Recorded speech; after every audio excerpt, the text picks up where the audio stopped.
What's up everyone? How you doing?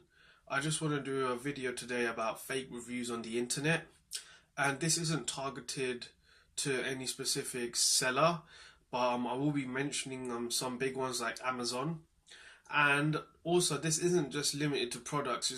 It can also be extended to things like Glassdoor. So if you're looking to change company or for a career change, you can get reviews on there about the culture of the company and everything. And from my experience of working, that really is important to me about the culture of the company. So on the websites like that, I found that they also have like false reviews. So I just want to talk about why I think they exist and what steps I take to like determine if something is genuine or not. So first of all, I just want to talk about Amazon. As most of you already know, Amazon has this review system where you can give it a star rating from 1 star to 5 stars. Obviously, 1 star is very bad and 5 stars is outstanding. I've been in situations where I've bought products, and these products they can range from like a lot of things. It's not necessarily just small items. It can be ranged from like 4K TVs to something as small as a handheld Hoover. And in my experience, I've looked for products and I've purchased them from Amazon. And before I purchased them, I've looked at these reviews and they seem like they've got overwhelmingly positive reviews. It's outstanding. So I've purchased the product thinking it's going to be a really good product suitable for my needs. And I've been in situations where it doesn't actually seem, it has like a design defect or it has like a certain problem with it, and it just kind of puzzled me. I was thinking, how can something like this that has this type of problem get such outstanding reviews and such, like, you would think that it's perfect. And I understand in certain situations, a problem like this can arise where there's a manufacturing default or like there was a certain batch that had some problems with it. But for me, I've never been. For me, when I'm talking about the products that I've actually bought from Amazon, I've actually given them a second chance. I've spoke to the sellers and they've told me to send it back, and they've sent me like a replacement unit out. But even when I get that unit, the same problem still persists, and it actually really puzzled me of why this is happening. So I've actually found out quite a bit of like throughout my experience and everything, and I just want to talk about a couple of things. So firstly, on Amazon, you should be aware of the people that have this badge right next to the name that says top 100 reviewer.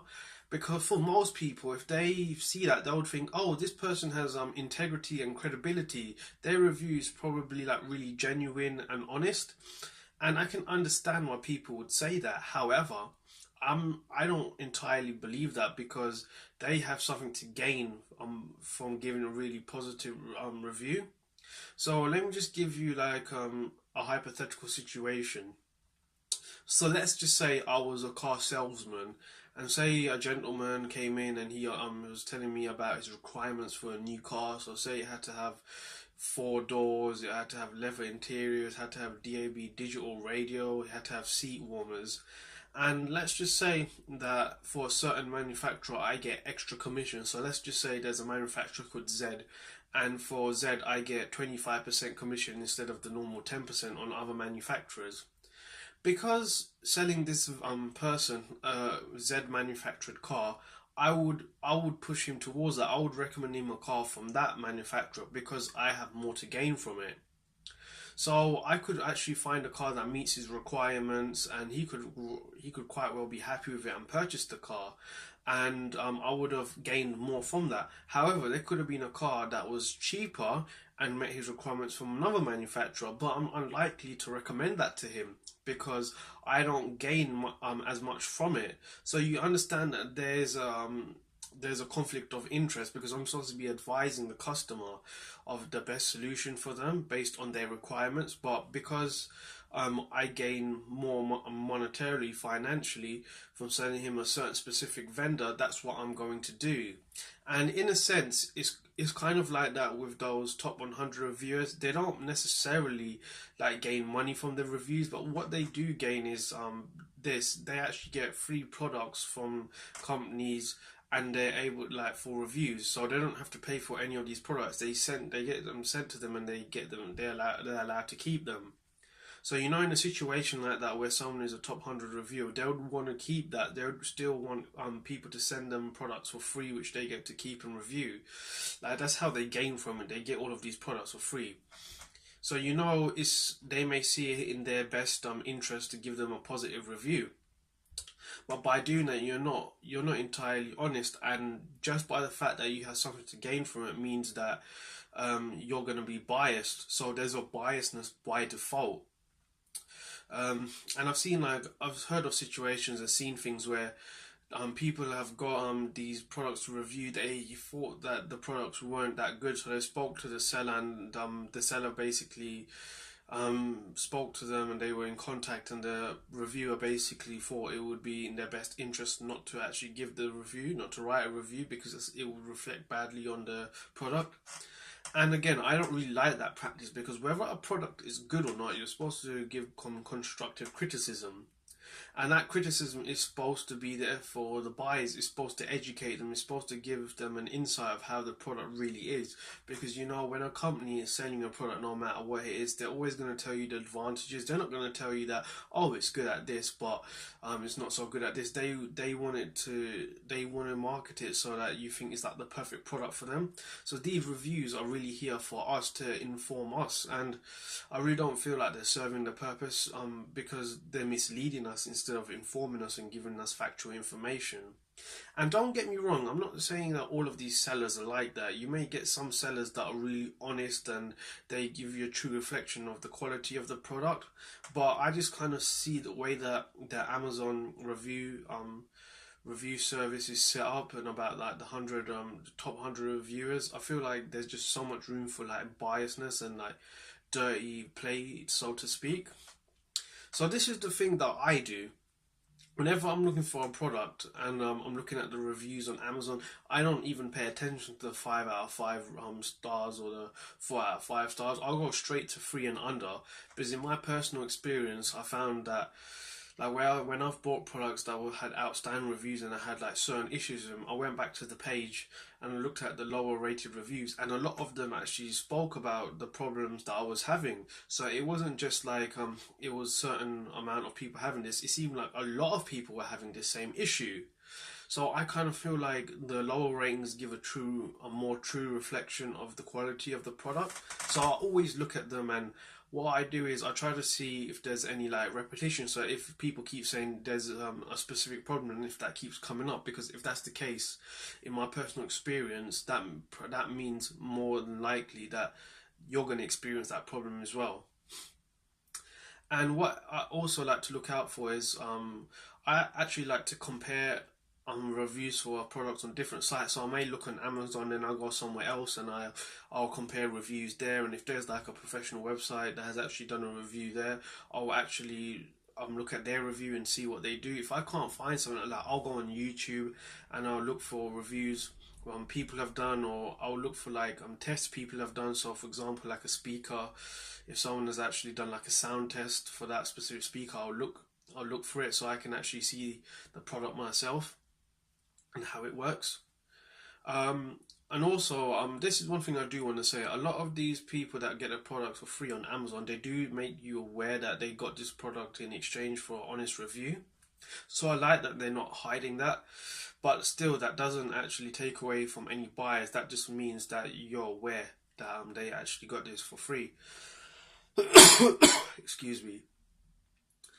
And if there's a product that you have or you're looking to buy, and say it's quite new, and say like there's 10 reviews and they're all 5 out of 5, I would say keep away. That is like a red flag for me, because let's be honest, there's no product is perfect. Every product is going to have its problems.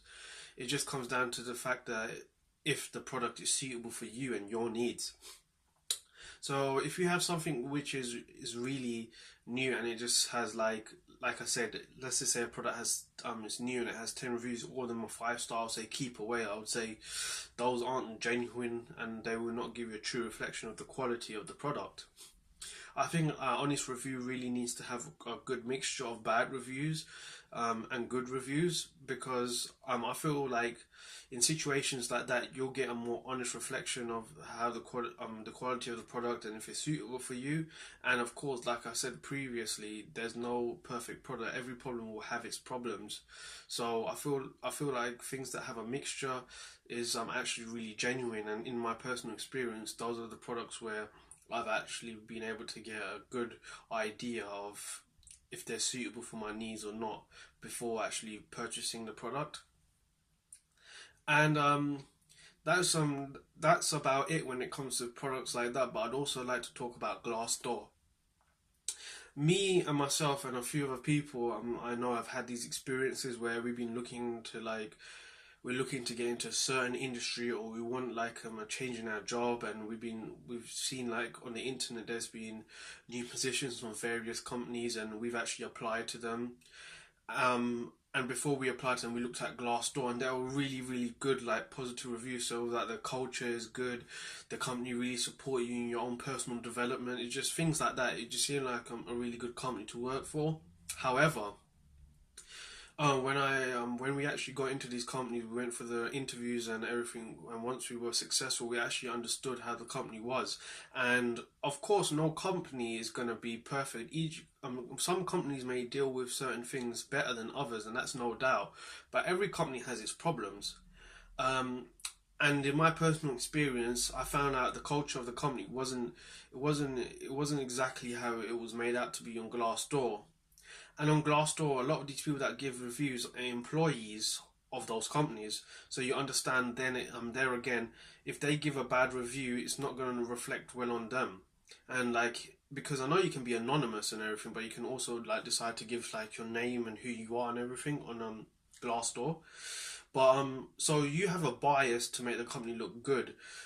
It's in your interest as an employee to do that. But again, I feel like there's a bias by default. And the thing is, I really dislike this because it is dishonesty on another level, in my opinion. Because if a company really struggles with some certain things, or they're not good at certain things, you should be told that, because it's all about informing people. Where, like I said before, it seems like reviews for products and for things like Glassdoor are actually misleading people instead. And of course, I know companies want to attract more people, or they want to attract more fresh talent and everything. But the way you actually attract good people and fresh talent is actually by offering them a lot, giving them opportunities for development, having good communication within the organization and stuff like that. That's basically what appeals to people, being flexible.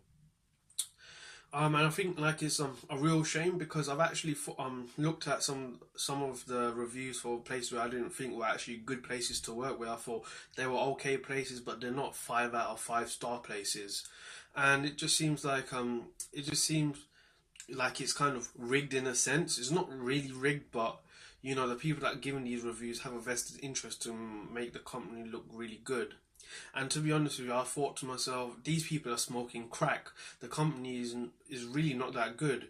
It does excel in certain places, but isn't by no means not a 5 star, and surely isn't a 4 star either.